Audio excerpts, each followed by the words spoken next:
Welcome to the Sales Influence Podcast, where we talk about finding the why and how people buy. I'm your host, Victor Antonio. Thank you for joining me. Thank you for lending me your ears. Today, we're going to talk about how to acknowledge and reduce resistance and also hesitancy.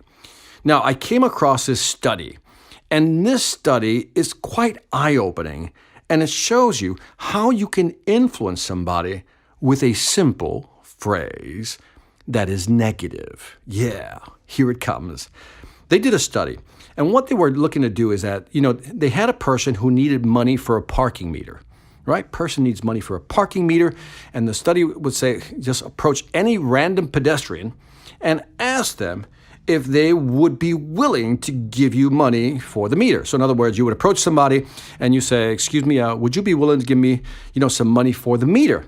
Now, what do you think the yes rate was on that one? What do you think it was? 10%, 20%? Yeah, if you said 0%, you're probably from the East Coast. Haha, that was a joke. If you're from Midwest, especially Minnesota, you probably said 80% would say yes. Again, that was the joke too.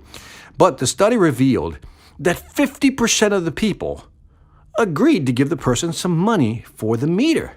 Wow, 50% decided to give them money for the meter. So then they wanted to find out, is there a way to increase that number?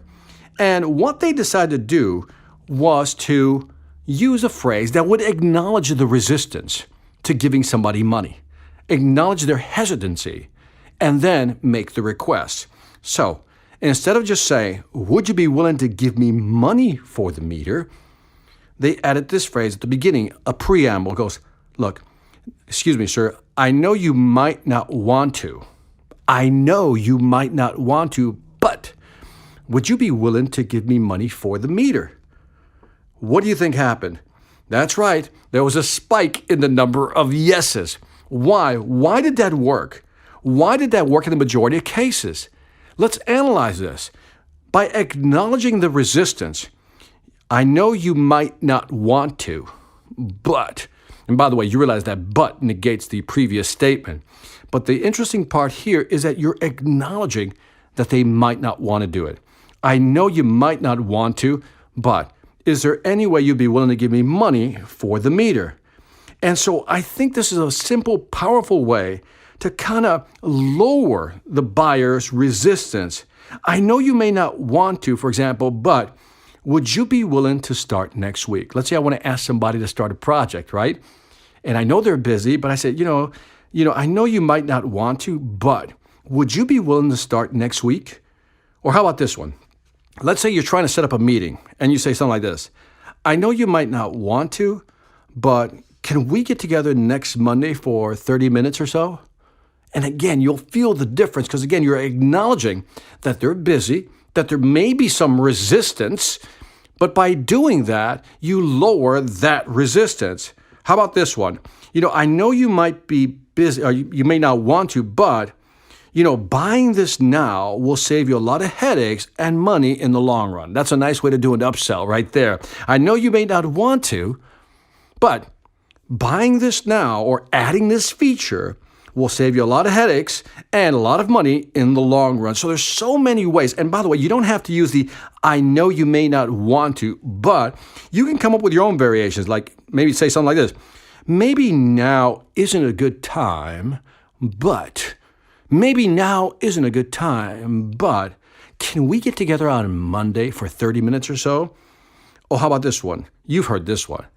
Look, I know you're really busy, but would you be willing to get together for 5 to 10 minutes next week so we can discuss this? That's if you're trying to get a meeting. So there's so many ways that you can use this. But again, the request is always going to be there. But by putting this preamble, acknowledging the resistance, that in other words, they're busy, they got other things to do, and they may not want to do it, for some reason, psychologically, that kind of takes us away from this reactance mode. Remember, when people push you into a corner, you react, right? When people force you to do something, like you have to attend that meeting, you're like, no, I don't. And so that causes that reactance. But by saying, you may not want to, you may not have the time, phrases like that remove the person out of the corner and give them options, because isn't that, as human beings, what we want? We don't like people to restrict our freedom. Would you agree with that? We don't like anybody to restrict our movement, our freedom, our ability to do anything. But we appreciate when somebody acknowledges that we might be busy, that we may not have the time, that I know it would be a great sacrifice to them if they were to do me a favor. By acknowledging that, you're more likely to get a yes than a no. And that is it for this Sales Influence podcast. This is short and sweet. Leave me some feedback. Love to hear your opinion or how you would use this strategy in your business. Let me know what you think. I'd greatly appreciate it.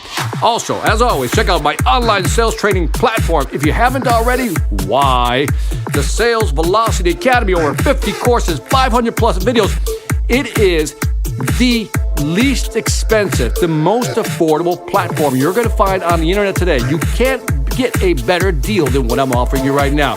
So if you're serious about increasing your sales velocity, go to salesvelocityacademy.com. Lastly, I want to thank you for listening. This is Victor Antonio, always reminding you, selling ain't hard when you know how. Take care.